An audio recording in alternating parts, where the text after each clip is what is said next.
मैं अधिवक्ता उमेश सुमन आज आपके समक्ष कानून की जानकारी विस्तृत करूंगा।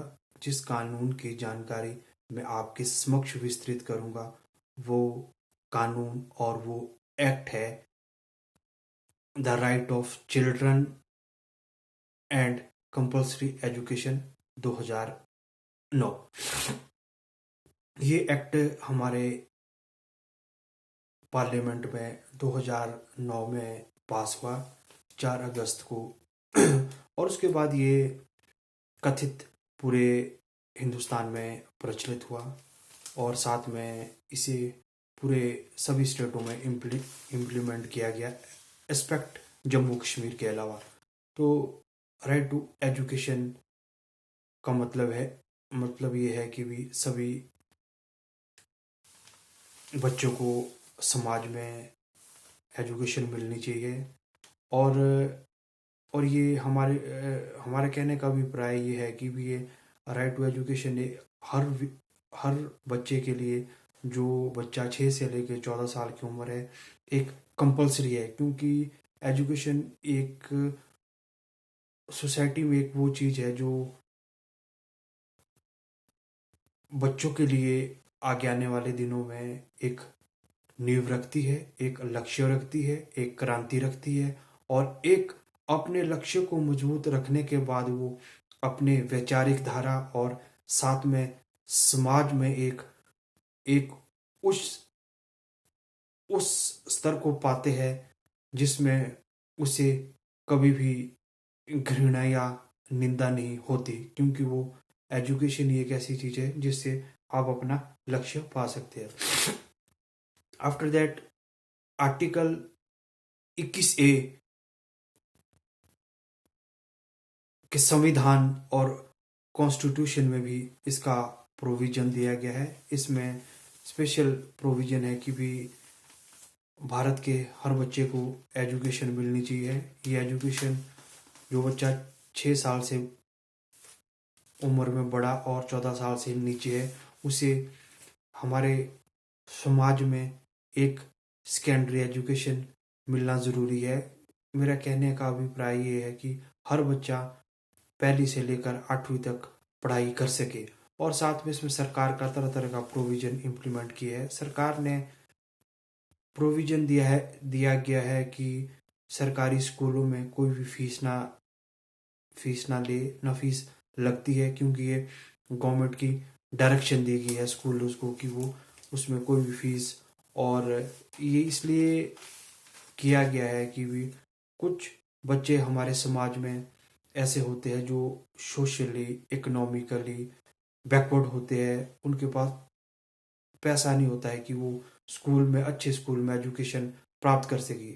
इसी के तहत सरकार ने एक ये नया रूल या ये ये व्यवस्था बहुत सालों से चलती आ रही है। जो ये सरकारी स्कूल खुले हैं वहाँ पर ना कोई फीस लगती है, ना ही कोई आपको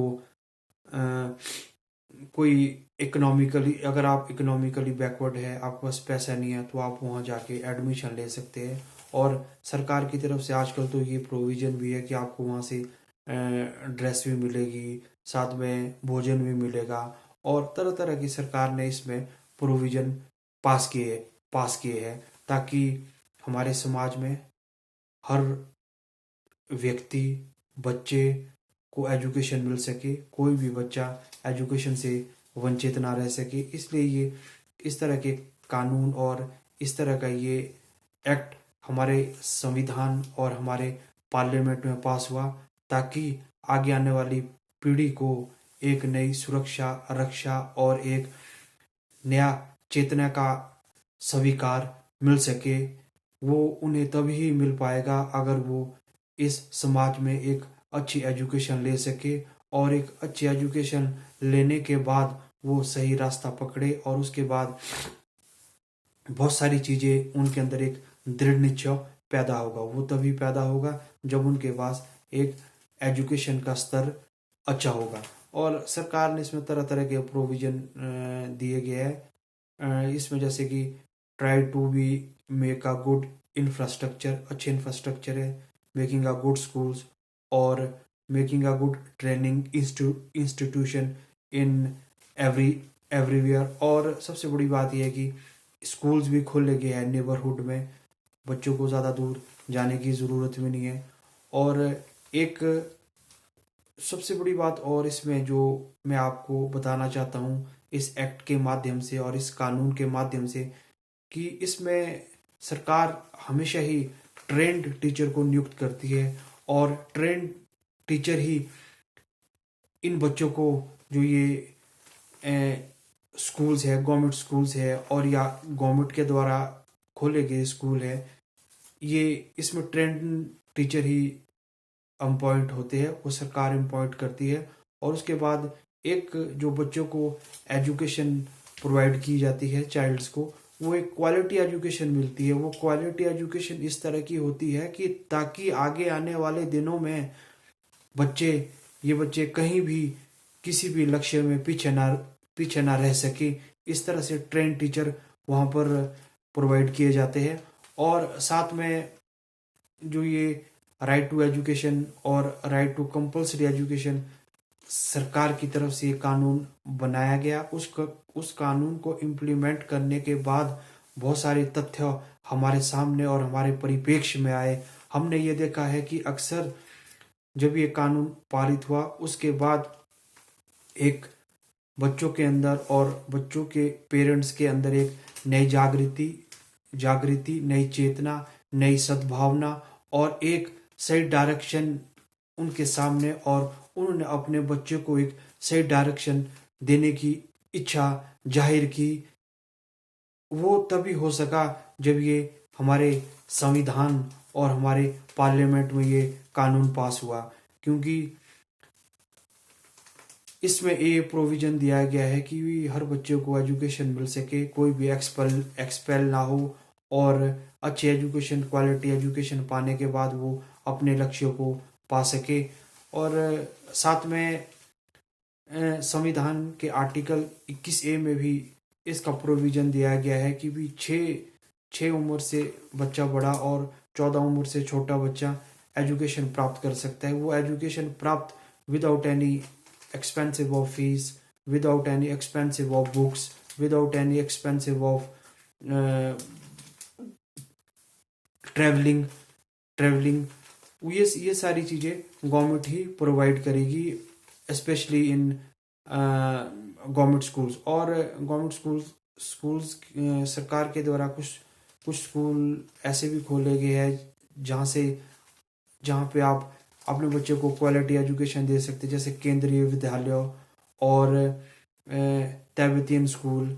और साथ में सरकार के द्वारा कई जगह कुछ स्कूल्स ऐसे भी अपॉइंट किए गए हैं जहाँ पर एक बच्चों को क्वालिटी एजुकेशन मिलना और मिलती भी है। वहाँ से बच्चे एजुकेशन जो प्राप्त करते हैं, कोई डॉक्टर बनते हैं, कोई IAS बनते हैं, कोई वकील बनते हैं, बड़ी बड़ी उपाधियों पे जाते हैं। और ये सरकार का ही ये क्रियाकलाप रहता है इस डायरेक्शन में। और साथ में जो ये कानून पास होते हैं उसके बाद ये पूरे स्टेट्स में इम्प्लीमेंट होते हैं, उसके बाद ये एक नई डायरेक्शन बन के ग्राउंड लेवल पे आते हैं। तो मैंने आपको ये जानकारी जो आज दी है right of children and compulsory education के बारे में, क्योंकि आपको पता है कि बच्चे हमारी समाज की नींव है और हमारी समाज की नींव के होने के साथ साथ इस देश का भविष्य है, और इस देश के भविष्य के होने के साथ साथ इस देश का राष्ट्रीय ध्वज भी है। और आगे आने वाले दिनों में यही जो नई पीढ़ी हमारे सामने आएगी, यही पीढ़ी हमारे देश के एक्शन और प्रोटेक्शन करेगी हमारे देश को। इस वीडियो को आप अधिक से अधिक शेयर, लाइक करें और मेरा YouTube चैनल को भी, US लीगल को भी सब्सक्राइब करें।